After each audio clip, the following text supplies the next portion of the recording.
It wasn't too long after the Battle of Bentonville, on the 12th of April, 1865, when Young's brigade, commanded by Colonel King, was halted on the edge of a large farm.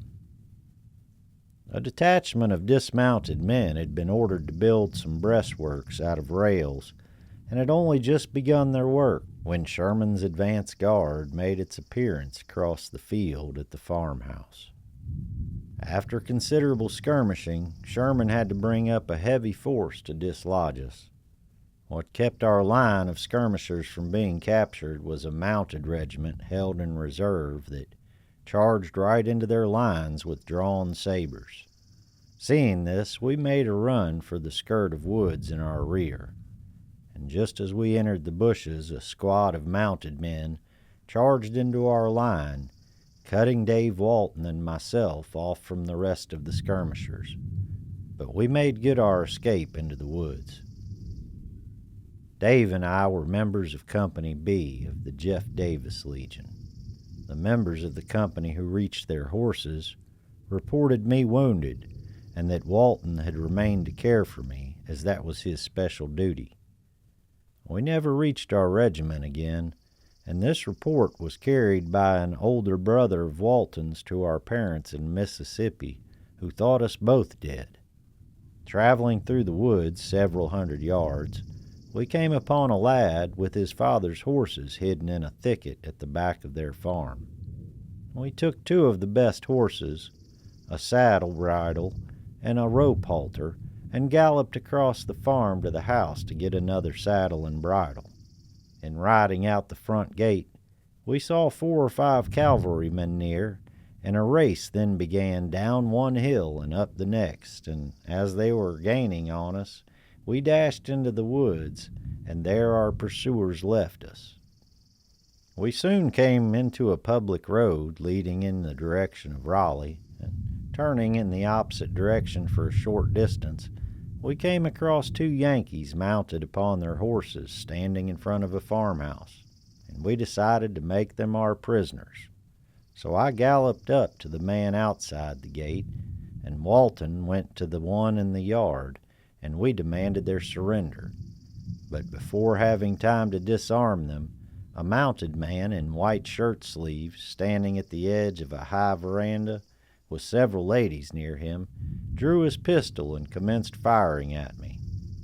Seeing that he could not shoot without endangering the ladies, Walton told me to shoot my prisoner.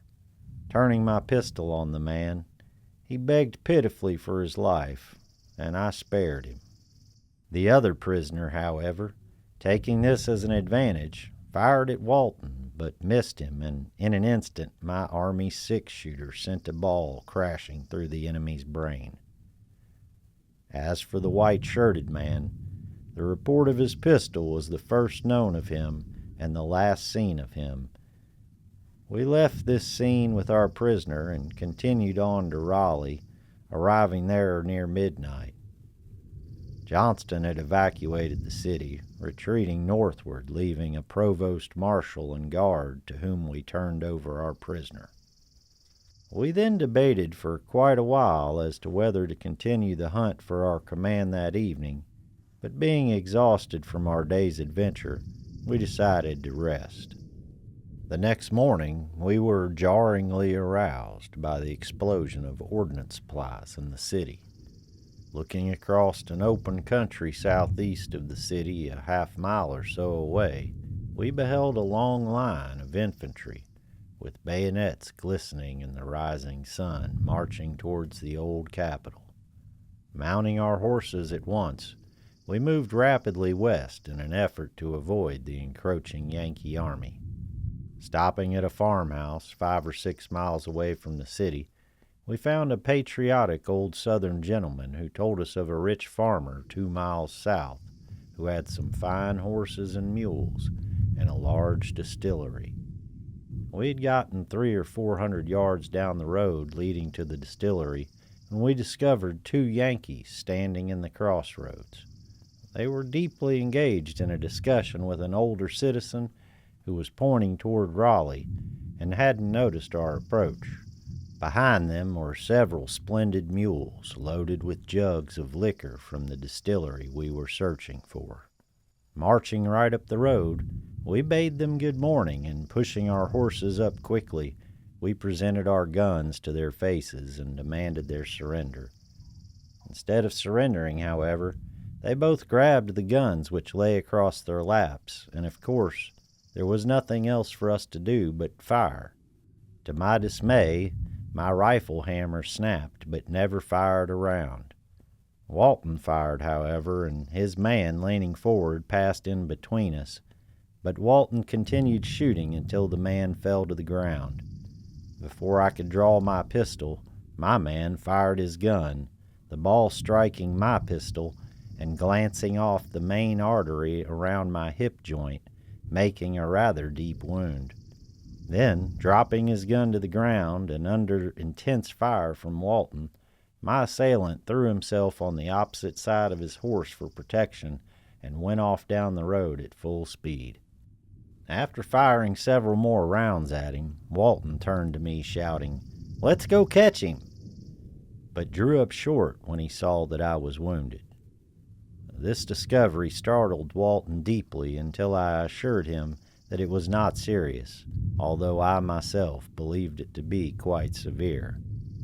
Examining my rifle, we found it to be unloaded. I had failed to load it when we stopped for breakfast, and that mistake almost cost me my lunch. After a brief rest and a full reload, we felt confident that Sherman would follow Johnston north, and so we set out in a westerly direction from Raleigh through the country. Several times I thought I would fall from my horse from the loss of blood, but being encouraged by my comrade, I continued to go on. We traveled ahead slowly until we reached Holly Springs about sundown and procured lodging. The next morning we hitched one of our horses to a buggy, and leading the second horse, we moved out for the ferry. Upon reaching the river, however, we found the ferry boat was gone, and we debated for quite some time about whether to go upriver or down.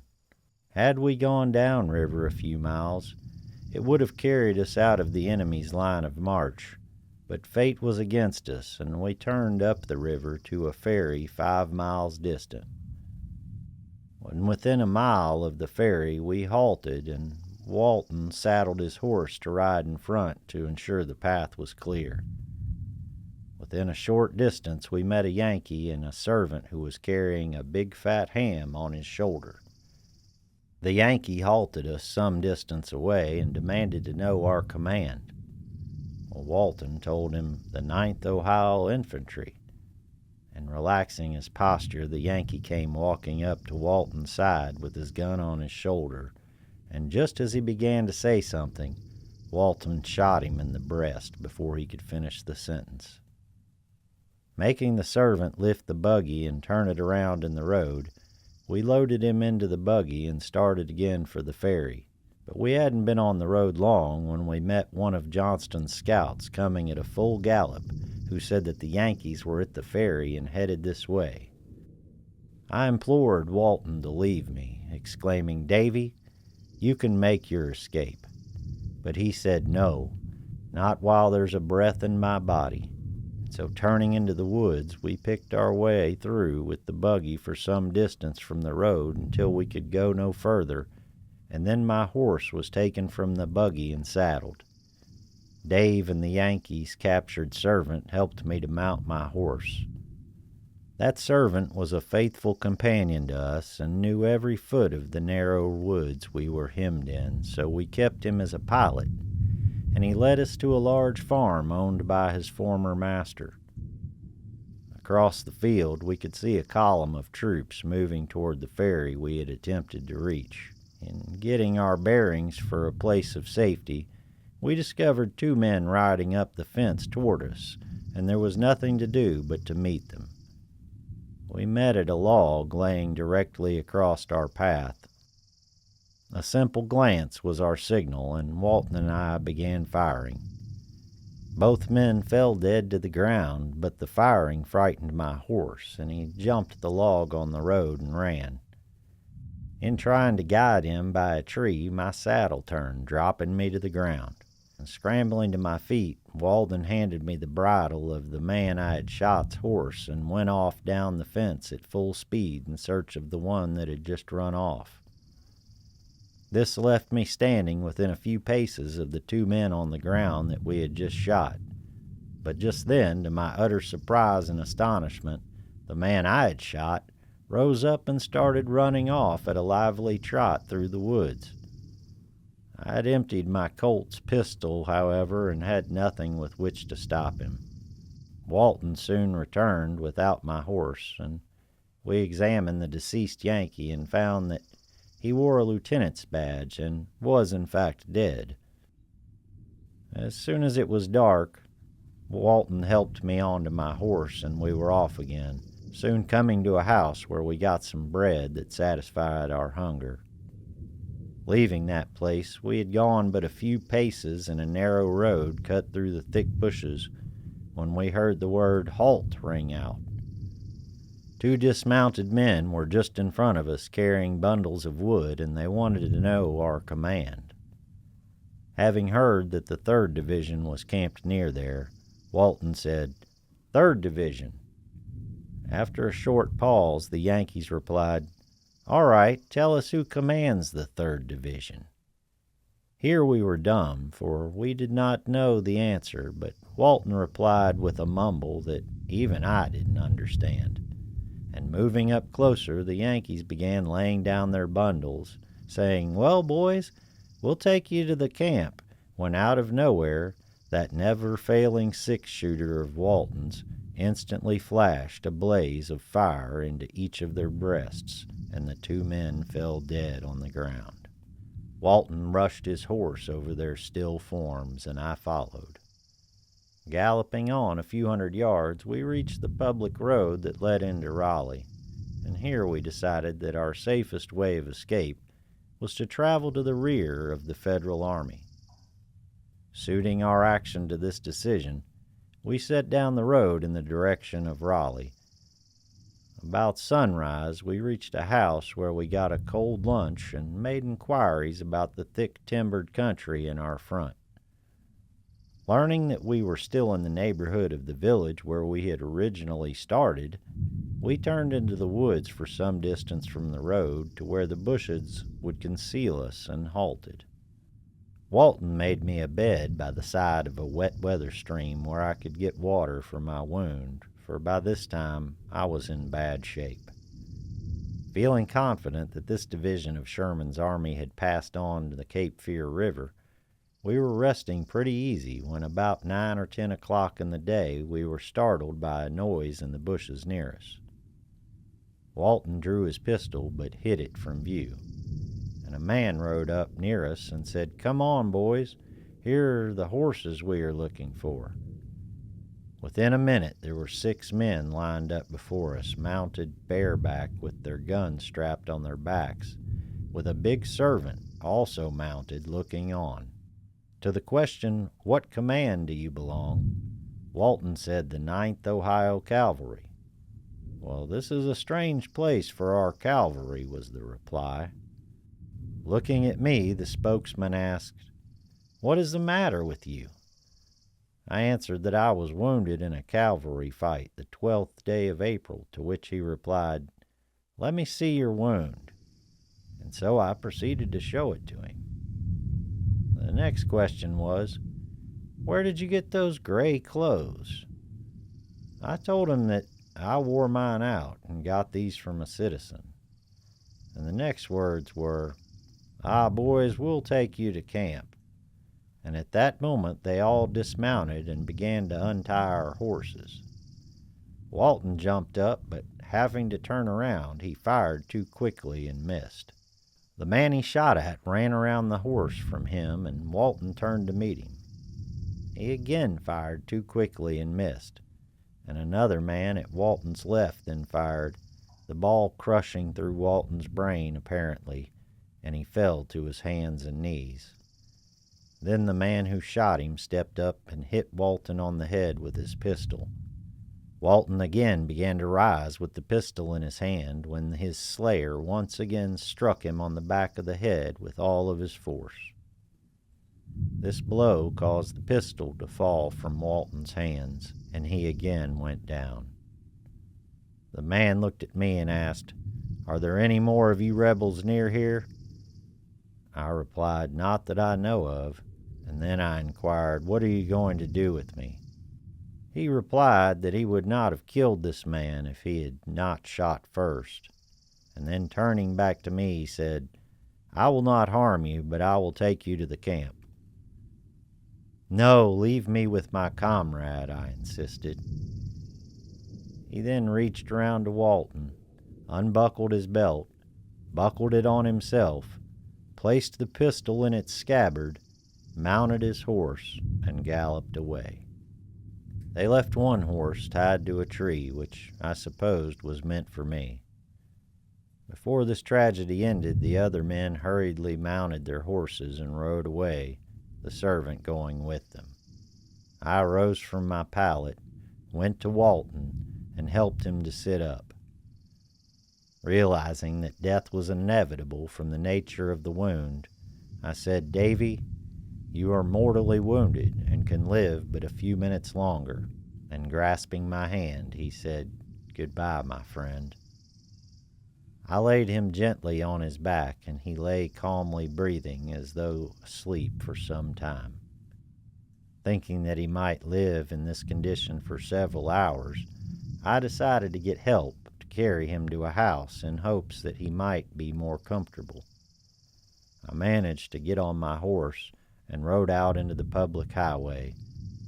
At the nearest house I found a citizen too old for the army, but could not persuade him to assist me, as he had orders not to leave his door. 2 Yankees were in his front yard, and they cussed me and said they would have made a target of me if I had not been wounded. I still continued on to hunt for help, and about mid-afternoon, completely exhausted, I reached the house of a widow, the young wife of Colonel Davis in General Lee's army, and with her was a young lady of the neighborhood. The killing of Walton had occurred near the back of Colonel Davis's property, and the ladies directed me so that I could find my way through the woods back to him. As I approached where my comrade lay, I knew I was too late. He had turned over, placing his hands under his head, and his soul had fled to the one who created him. Gladly I would have remained with him could I have done anything for him. Turning away with my heart bursting with grief, I started back to the patriotic women I had left to share their hospitality for the night. Further down the road, I reached General Beard's headquarters, and he asked, "Are you the wounded soldier that was with the man killed in the woods yesterday?" I said that indeed I was, and told him that I wanted papers from him so that I could pass his men without their troubling me. "Oh, I will parole you, and you can go where you please," he said. "It's too bad that your comrade would not surrender. Both of you could now go home, as the war is over." General Lee had surrendered on the 12th of April, and Johnston and Sherman were now negotiating the terms of surrender. Of course, we had never heard one word of this, and going back 15 miles to Hall River, it was late in the evening when I reached the ferry and crossed over. A short distance on, I came to the town of Haywood, situated in the forks of the Deep and Hall rivers. I was repeatedly refused shelter, the people saying that the Yankees had left them nothing to eat. Riding on, much discouraged, I came to a 2-story White House, and standing on the ground by the side of the door was a man in a blue uniform with a gun on his shoulder. This caused me to hesitate, but my case was urgent, so I said to a woman who was standing nearby, "Can a wounded Confederate soldier stop here for the night?" To which she replied, "Yes, indeed, it makes us happy to care for a Confederate soldier. especially when he is wounded. She offered to help me dismount, and the Yankee, showing his courtesy, came at once, and they both assisted me to alight. The young lady, Miss Anna Bryant, took me by one arm and the Yankee by the other, and they led me into a parlor. After partaking of a refreshing supper and being shown all the attention and sympathy possible, they gave me one of the best rooms in the house. After breakfast, I told the captain I must go on further, but they would not consent that I should so endanger my life. My own father and mother could not have bestowed greater kindness and care than did this entire family while I was there. 3 pleasant weeks passed in the hospitable home of Captain Bryant, but the vision of the lifeless form of my comrade without even a soldier's burial was ever before my eyes. While not well, but greatly improved, I determined to visit the place where I had left him. I went to the gloomy grave and found a heavy mound of dirt piled over him. While this was cold, rugged, and cheerless, it gave my heart great relief to know that it was not worse. Learning that Colonel Davis's home was only a half-mile away, I went there at once. Both Colonel Davis and his wife were splendid types of North Carolina patriotism and chivalry. The colonel had gotten home from the army 9 days after Lee's surrender, and his wife told him at once of the Confederate soldier who lay dead at the back of their farm, unburied. A brigadier general's headquarters were in their yard, and Colonel Davis had immediately procured a permit from him to bury my Walton, which had been done as best as he could under the circumstances.